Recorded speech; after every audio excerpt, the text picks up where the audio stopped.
They called it the Empire of Heaven on Earth. From the deserts of Arabia to the gates of Vienna, the Ottoman Empire ruled over 3 continents. Its power was unmatched, its wealth unthinkable.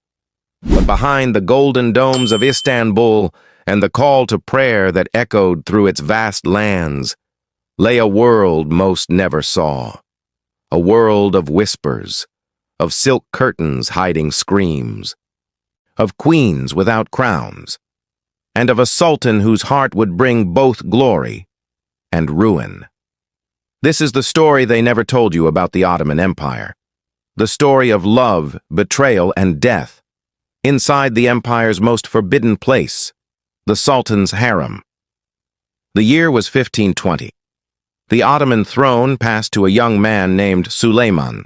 He was intelligent, poetic, and ambitious, more scholar than soldier. But destiny had no patience for gentle rulers. The empire he inherited was already vast, stretching from the Persian mountains to the gates of Europe. And everyone watched him, waiting to see if the boy king could command men hardened by conquest. They would soon learn he could do far more than command them. He could make them kneel. Under Suleiman's rule, the Ottoman Empire reached its greatest height.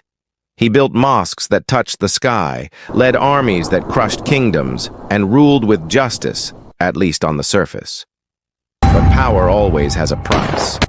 And the first crack in his golden reign came not from an enemy on the battlefield, but from a woman who should never have been more than a servant. Her name was Roxelana.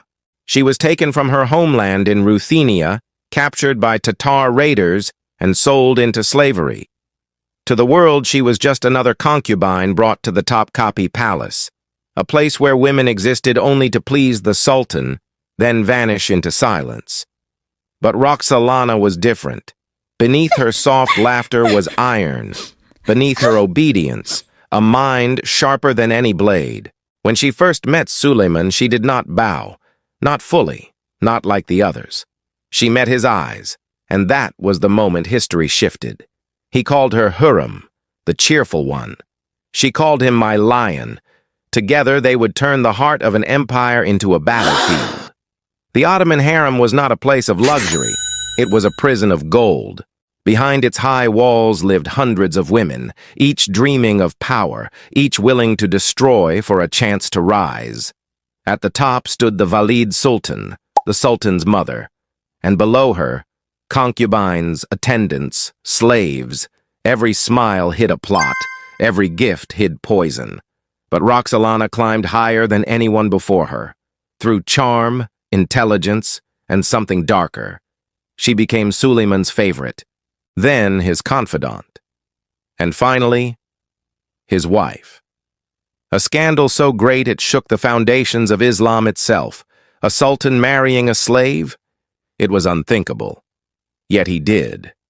And that choice would seal the fate of everyone around them. If stories like this fascinate you, if you find yourself drawn to the places where history hides its darkest secrets, take a moment to like this video and subscribe to Tortured Past.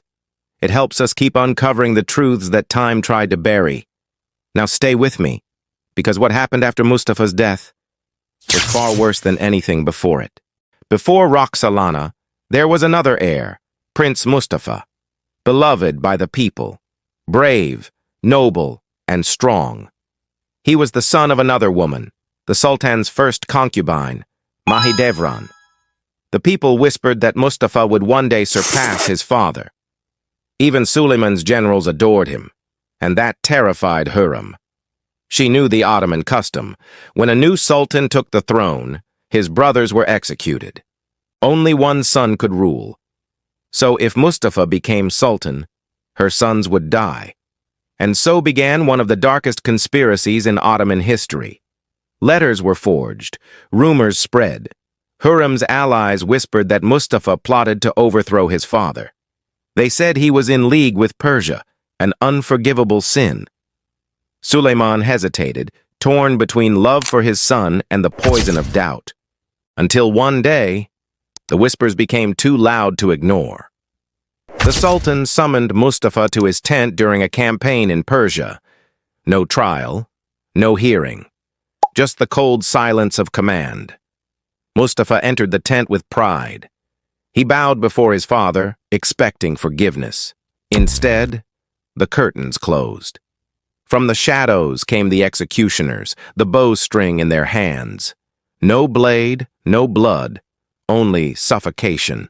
The prince fought, gasped, and died under his father's orders. Outside, the soldiers wept.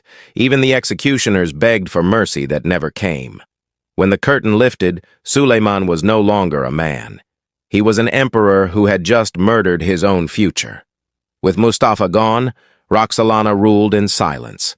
From behind her silken curtains, she shaped the empire itself, advising the sultan, controlling the court, and choosing who lived or died. Ministers feared her. Ambassadors bribed her. Even the sultan's own viziers bowed to her word. She was no longer a slave. She was the first woman in Ottoman history to hold power equal to a man's. But that power came at a cost. Suleiman grew older. Suspicion turned to paranoia, and the empire's once golden heart began to rot.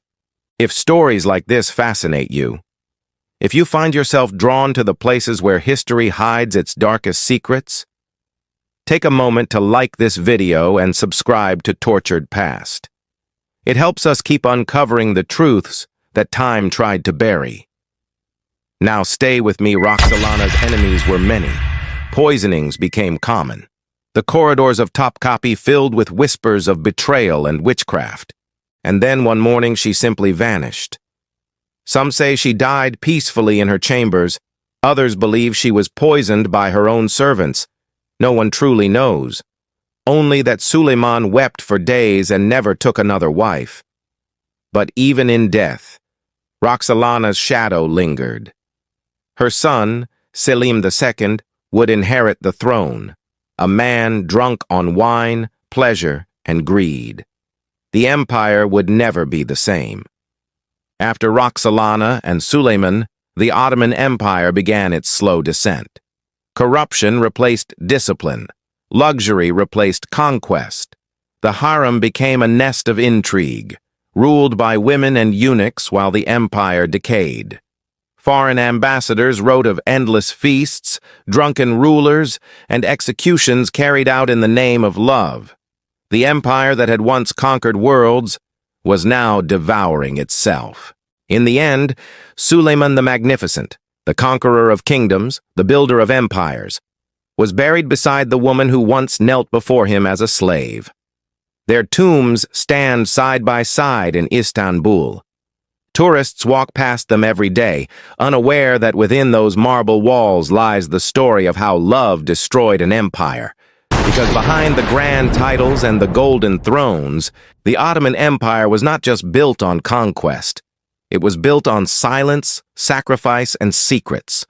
And now you know what they never told you about the Ottoman Empire. A world where beauty was a weapon, loyalty was deadly, and the empire's greatest love story ended in blood. This was Tortured Past.